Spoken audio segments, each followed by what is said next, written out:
Logan and Roman arrived a little after 10 minutes later. "So what happened?" the dramatic teen asked once again as Logan rang the bell. "I told you that I do not know," the older replied and rolled his eyes. Virgil would be the best person to explain this predicament. They were met with no answer for a suspicious amount of time.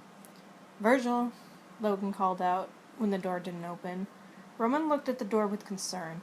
He tried the doorknob, and it surprisingly opened. His mother must have forgotten to lock it when she left. He pushed the door open, and both entered the house. "Virgil!" Roman exclaimed as they both searched for the younger teen. They found him bunched up on the floor of the living room, seemingly have fallen off the couch. He held his head tightly, and Logan and Roman's eyes widened as his body's form shifted and moved unnaturally. It was exactly like how he had described it. It was like his body was morphing in and out of existence. "V!" Roman was the first to regain feeling of his body as he ran to his boyfriend's side. "What's the matter? What's wrong?"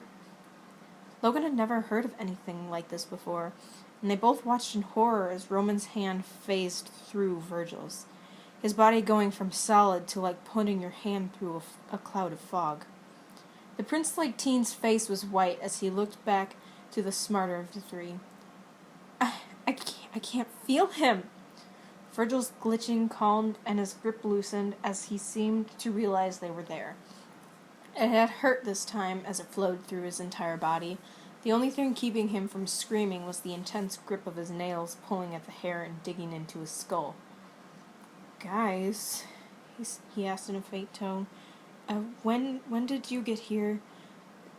"A few minutes ago," Roman answered in a concerned tone. He helped his boyfriend up and back onto the couch. So you saw it?" Virgil crossed his arms over himself, feeling strange and a bit vulnerable. He just had to take a picture of that jellyfish, didn't he? Logan watched Roman try to comfort the smaller presence in disbelief, not seeing anything like this before. "Are you sure it was a jellyfish sting?" he asked finally, the younger nodding. "Yes, I know for sure. It was very large and colorful, yes. Before you ask, I did research, and no, I have never seen one like it before." Logan sighed heavily and took his head in thought. "So, you said it turned black? Where's the sting?" Virgil sat up and slowly pulled up a pant leg to reveal the dark stripes traveling up his calf. The other two stood there for a moment. "I don't think there was a jellyfish, V," Roman squeaked out. "What are you talking about?" his boyfriend exclaimed. "There isn't a mark there," Logan insisted. When Virgil began to get emotional, he didn't understand.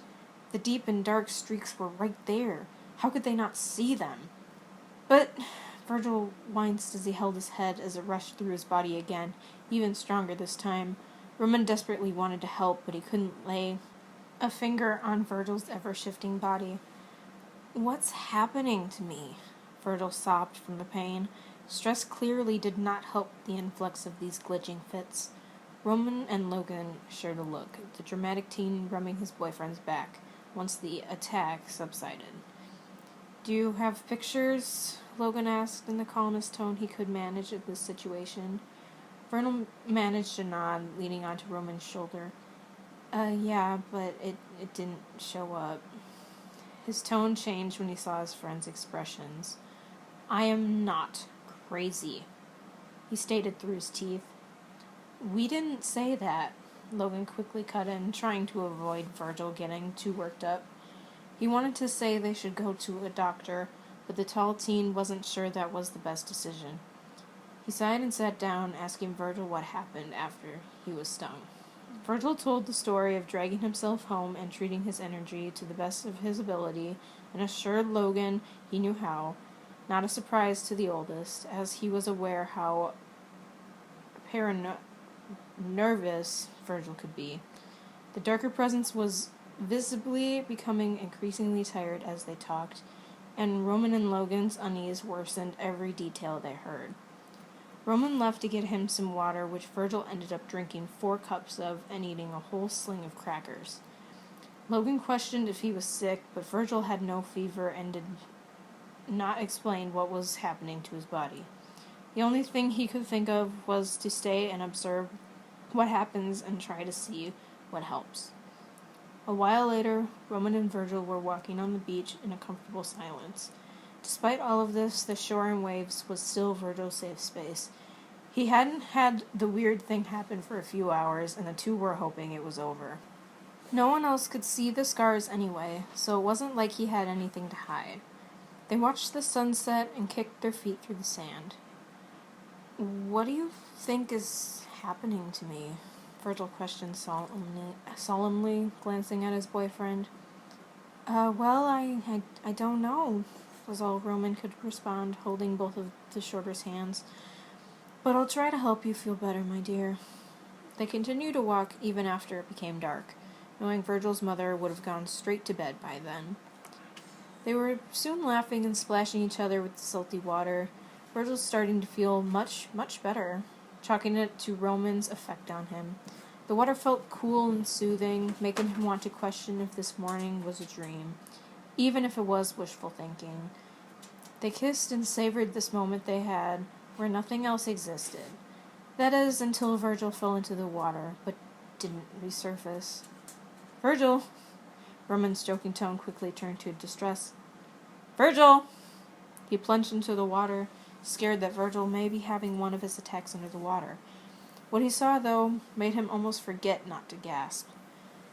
Bright streamers of light surrounded Virgil. His eyes were glowing, and black lightning-like streaks covered his entire body. Alarm flooded his brain. Virgil had never been under for longer than a minute. Why hasn't he gone up for air yet? What is going on? Roman swam over to his partner and pulled him to the surface. "Why did you stay under? What is going on with you?" he exclaimed as Virgil only stared blankly. He wasn't breathing. Babe," he mumbled, disturbed by the look Virgil was giving him.